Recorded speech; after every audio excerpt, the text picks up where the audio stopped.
BJP का एक षड्यंत्र है। प्रधानमंत्री जी बदले की भावना से देश में राजनीति कर रहे हैं, देश को चला रहे हैं। आज बात महंगाई की है, बेरोजगारी की है, भ्रष्टाचार है, स्वास्थ्य की है, इस पे बात नहीं होती है। बनारस तक प्रदर्शन नहीं चल रहा है, पूरे देश में प्रदर्शन चल रहा है और पूरे देश में एक क्रांति आ चुकी है। जिस तरह से राहुल गांधी जी को असंवैधानिक तरीके से निरस्त की गई है संसद सदस्यता, उन्हें 2 साल की सजा दी गई है, उन्हें उनका घर खाली करने के लिए उन्हें आदेश दे दिया गया है। ये पूरी तरह से लोकतंत्र की हत्या कर रही है भारतीय जनता पार्टी और उसका अहंकार चरम सीमा पर है। किसी का भी अहंकार नहीं रहा है। इससे पहले रावण का भी अहंकार किस तरह से खत्म हुआ था वो सबने देखा, उसकी लंका लग गई। नमस्कार, और आप देख रहे हैं कांडी बनारसी। कांडी बनारसी में आपका स्वागत है। बनारस में है और हमारे पीछे बाबा साहब भीमराव अंबेडकर हैं, जो संविधान के रचयिता हैं। आज जिस तरीके से संविधान को लेकर कांग्रेस के लोग यहाँ पे सड़कों पे उतरे हैं और आंदोलन कर रहे हैं, राहुल गांधी को लेकर जिस तरीके से उनकी सदस्यता रद्द हुई है और यहाँ पे काफ़ी भारी मात्रा पे कांग्रेस के लोग हैं और यहाँ पे जिंदाबाद और मुर्दाबाद के नारे लगाए जा रहे हैं। ये प्रधानमंत्री नरेंद्र मोदी का सांसदीय क्षेत्र है और जिस तरीके से यहाँ पे राजनीति होती है, आपको बता दें कि यहाँ पे कांग्रेस बहुत मजबूती के साथ भाजपा से लड़ती है और हमारे साथ तमाम कांग्रेस के नेता है। ये बताइए कि आप लोग यहाँ पे संघर्ष कर रहे हैं, आंदोलन कर रहे हैं, क्या लगता है कि आपकी बातें दिल्ली तक पहुँच पाएगी? देखिए, ये बातें दिल्ली नहीं, हम तो चाहेंगे कि हम लोगों की बातें दुनिया तक पहुँचे, क्योंकि अब ये लोकतंत्र का बहुत बड़ा लोकतंत्र के साथ मजाक किया जा रहा है। हमारे प्रधानमंत्री जी ये नहीं चाहते हैं, हमारे प्रधानमंत्री जी ये नहीं चाहते हैं कि विपक्ष वाले जो है हमारे खिलाफ कुछ बोले। मीडिया को दबाया जा रहा है, मीडिया को दबा दिया जा रहा है, मीडिया को लिख कर दिया जा रहा है। जो भारत के लिए जिसकी दादी माननीय प्रधानमंत्री स्वर्गीय इंदिरा गांधी जी ने बलिदान दिया, उनके पिता राजीव गांधी जी ने जो बलिदान दिया, उस बलिदान को लोग दबा रहे हैं। और उसके बेटा जो आज करीब 200,000 किलोमीटर चलकर पूरे जनता को एकत्रित कर रहा है, उसको ये दबाना चाहते हैं। अरे हमारे राहुल जी ने क्या कहा? उन्होंने सिर्फ यही पूछा कि अडानी जी के बारे में आप बताइए। अभी LIC का 26,000 करोड़ रुपया अभी LIC का प्रधानमंत्री जी ने अडानी जी को दिया। अगर हमारे राहुल जी पूछ रहे हैं, सांसद लोग पूछ रहे हैं, तो एक सांसद अगर प्रधानमंत्री जी से नहीं पूछेगा, सत्ता दल से नहीं पूछेगा, तो ये क्या पाकिस्तान या अमेरिका से लोग आकर पूछेंगे? हमारे कहने का मतलब ये है कि हमको अपने देश को बचाना है। हमको तो लग रहा है कि फिर से चंद्रशेखर आजाद, वीर भगत सिंह, अब्दुल हमीद, तमाम वो हमारे जो शहीद हुए हैं, उनको भी इस बात का बहुत दुख होगा आज जो हमारे देश का हालात चल रहा है। दोस्तों, हम तो ये चाह रहे हैं, एक बार अगर हमारे कायर प्रधानमंत्री जी में हिम्मत है तो एक बार वो आकर जनता के बीच में पत्रकार वार्ता करें। अब ये झूठ बोलकर कि नहीं हम 15 लाख देंगे, भैया बहनों काला धन लाएंगे, कौन सा धन प्रधानमंत्री जी आपने लाया?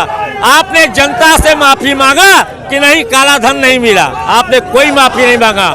आपके खिलाफ जब कोई इंक्वायरी चलता है तो रात को जज साहब को वो लोग जो प्रमोशन की जगह डिमोशन कर देते हैं।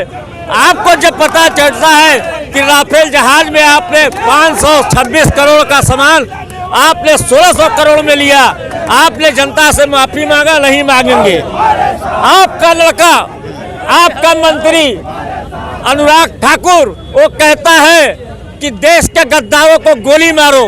प्रधानमंत्री जी आपने माफी नहीं मांगा, क्यों नहीं मांगा? आपकी साध्वी रितंबरा कहती है कि वोट हरामजादे को दोगे या रामजादे को दोगे? ये हरामजादा कौन है प्रधानमंत्री जी? आपने अपने सांसद से माफी मंगवाया? नहीं मंगवाया। क्यों नहीं मंगवाया भैया? जब ये करना चाहते हैं हमारे राहुल जी जो इस समय कर रहे हैं, आप बताइए। अडानी जी के बारे में पूछ रहे हैं आपसे, तो ये नहीं कर रहे कि कोई ऐसी बात है। आप अडानी जी को बचाने में लगे हुए हैं, उनको आप बचा रहे हैं। जब कोई मुद्दा आता है तो हमारे प्रधानमंत्री जी कोई न कोई ऐसा नाटक कर देते हैं। अभी इस समय जब राफेल का मुद्दा चला तो प्रधानमंत्री जी लाकर जो हमारे 42 सेना के जवान मर जाते हैं। प्रधानमंत्री जी आप बताइए ना, हमारे ये जो अभी मिलिट्री के हमारे ये जो जिनका हत्या नहीं, हमारे जो मिलिट्री का भी ये थे बिपिन रावत, इनकी हत्या हो गई। आप कहते हैं जहाज क्रॉस हो गया। अरे अगर जहाज ही क्रॉस हुआ तो उनके बारे में आपने पेपर में कुछ बताया? आपने कोई सभा भरी महफिल में या राज्यसभा में या संसद में आपने बताया? नहीं बताया। तो प्रधानमंत्री जी, माफी तो आपको देश से मांगना चाहिए। और आप देख रहे हो कि राहुल गांधी जो है इस समय बाजार उनका खड़ा हुआ है, पूरे हिंदुस्तान में वो चांद सितारे की तरह चमक रहा है, तो आप उसको दबाना चाह रहे हो, विपक्ष को दबाना चाह रहे हो। तो हमारा यही है, हम अपने पत्रकार भाइयों से आपके माध्यम से मैं यही कहना चाहूँगा और मेरा निवेदन है कि आप लोग ईमानदारी से विपक्ष वालों का साथ दीजिए और विपक्ष के बातों को जनता तक पहुंचाइए। ठीक है, तो आज आप लोग प्रदर्शन कर रहे हैं राहुल गांधी को लेकर, क्या लगता है कि भाजपा सरकार आपकी बातें सुनेंगी? भाजपा सरकार के खिलाफ तो बैठे हैं। भाजपा सरकार कहाँ सुनने वाली है? वो तो संसद को चुप करा रही है। भाजपा सरकार ने ही सवाल पूछने पर सवाल का जवाब देने के बजाय सदस्यता रद्द करी। तो ये तो तानाशाही की हद पार कर दी है ना। पार्लियामेंट में 5 लाख लोगों का प्रतिनिधित्व करने वाले व्यक्ति को आप एक कानून का गलत इस्तेमाल करके गैर कानूनी तरीके से आप उसकी सदस्यता रद्द करते हैं, फिर उसको अगले ही दिन बदले की कार्रवाई करते हुए घर खाली करने का नोटिस पकड़ाते हैं। कितना नीचे गिरेंगे आप? तो उनसे क्या उम्मीद कर रहे हैं? हम उनके खिलाफ बैठे हैं यहाँ पे, उनको होश में लाने के लिए बैठे हैं कि ये लोकतंत्र है, तानाशाही नहीं है इस देश में। हाँ, पहले के ज़माने में 90 के दशक में हम लोग इस तरीके का पोस्टर लेकर खेला करते थे। इसमें आप क्या दिखलाना चाहते हैं इस पोस्टर के माध्यम से? इसके माध्यम देखें पहले ये क्या थे और अब ये क्या हो गए हैं। हाँ। ये दिखलाना चाहते हैं और ये मोदी है। तो क्या इस थीम से क्या दिखलाना मतलब चाहते हैं? वो ऊपरी आवरण बदल गया है लेकिन आंतरिक वही है। हाँ। हिटलर थे और हिटलर हैं और हिटलर रहेंगे, ये दिखलाना चाहते हैं। राहुल गांधी को लेकर क्या कहेंगे? राहुल गांधी हमारे नेता हैं और बहुत सज्जन, बहुत नेक, ईमानदार, और देश को ऐसे पढ़े लिखे इंसान की ही ज़रूरत है। इस 12 पढ़े लिखे इंसान की ज़रूरत नहीं है। हर बात पे झूठ, मन की बात सिर्फ करते हैं और किसी के मन की बात नहीं सुनते हैं। ये सिर्फ खोखला ड्रामा करते हैं।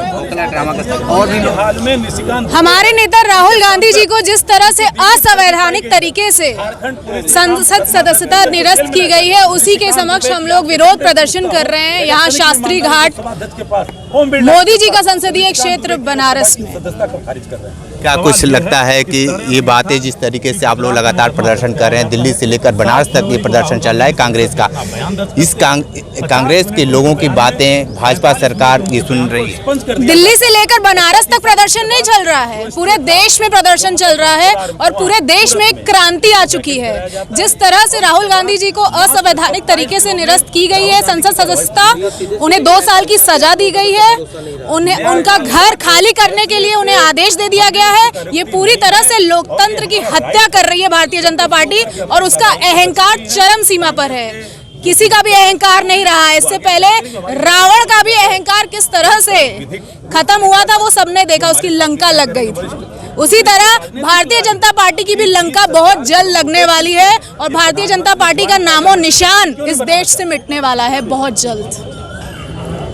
हम लोग जो बात कर रहे हैं संवैधानिक तौर पे बात कर रहे हैं, लोकतांत्रिक तौर पे बात कर रहे हैं। जिस प्रकार देश में लोकतांत्रिक प्रक्रिया को ख़त्म करके राजा का राज लाने की कोशिश की जा रही है, हम उस पे बात कर रहे हैं। राहुल जी के साथ जो दुर्घटना ये लोग किए हैं, ये जानबूझ के एक सोची समझी साजिश के तहत बदले की भावना से जो काम कर रहे हैं, लोकतंत्र को और संविधान को एक किनारे करके अपना कानून बना के जिस प्रकार से ये राजनीति कर रहे हैं, देश को चला रहे हैं, हम लोग उसका विरोध कर रहे हैं। राहुल जी के साथ जो कुछ भी हुआ वो सीधे सीधे समझ में आ रहा है कि ये केस, इसका ट्रायल ही गलत था। अगर मान लीजिए कि मैं किसी के लिए कुछ बोलती हूँ तो जिसके लिए बोलूँगी वो व्यक्ति मुझ पर डायरेक्ट मानहानि कर सकता है, न कि कोई तीसरा चौथा व्यक्ति जा कर के मेरे ऊपर मानहानि करेगा। और सबसे बड़ी चीज़ है, राहुल जी ने किसी व्यक्ति विशेष पे या किसी जाति विशेष पे नहीं बोला। उन्होंने ये बोला कि देश का पैसा लेके जो लोग भागे वो सारे लोग का नाम सरनेम मोदी क्यों है। उन्होंने पूरी मोदी बिरादरी पे नहीं बात की थी। ये बीजेपी का एक षड्यंत्र है। प्रधानमंत्री जी बदले की भावना से देश में राजनीति कर रहे हैं, देश को चला रहे हैं। आज बात महंगाई की है, बेरोजगारी की है, भ्रष्टाचार है, स्वास्थ्य की है, इस पे बात नहीं होती है। यहाँ पे सीधा है कि कोई उनसे सवाल नहीं पूछे, इसलिए उन्होंने राहुल गांधी जी को चुप कराने की कोशिश की और राहुल जी को चुप करा के उन्होंने ये संदेश देने की कोशिश की है कि हम किसी को भी चुप करा सकते हैं। एक चीज़ बताइए कि जिस तरीके से ये सदस्यता रद्द हुई है, लोकसभा चुनाव में क्या बहुत ज़्यादा नुकसान होगा क्या कांग्रेस को? नहीं, कांग्रेस का इसमें कहीं कोई नुकसान नहीं होगा और लोकसभा सदस्यता इन्होंने बदले की भावना से रद्द की है। जो हमारा संविधान है देश का, उस संविधान में जब कोर्ट ने उनको सजा दी है maximum rare and the rare case करके लिख के दिया उन्होंने, तो सबसे बड़ी चीज़ ये है कि इतनी जल्दीबाजी इन्होंने जो दिखाई है, इससे देश की जनता देख रही है कि ये लोग पूरी तरह से सिर्फ और सिर्फ राहुल गांधी जी के पीछे पड़ गए हैं। तो उसका फायदा कांग्रेस पार्टी को होगा और जनता समझ चुकी है, बीजेपी को इसका नुकसान होगा। ठीक है, तो देखिए किस तरीके से यहाँ पे कांग्रेस कार्यकर्ता काफ़ी उग्र हुए हैं और काफ़ी नाराज हैं, इसलिए कि क्योंकि राहुल गांधी जो सीधे प्रधानमंत्री नरेंद्र मोदी से वार्ता करते थे और अब सीधे तौर पे ये कह दिया गया है कि वो चुनाव नहीं लड़ेंगे। देखना दिलचस्प होगा कि आने वाले वक्त में राहुल गांधी के साथ और कुछ क्या होता है। ग्राउंड जीरो से रिपोर्ट कर रहे थे, तो हमारे साथ बने रहिए। कांडी बनारसी के साथ हमें दीजिए इजाज़त। नमस्कार।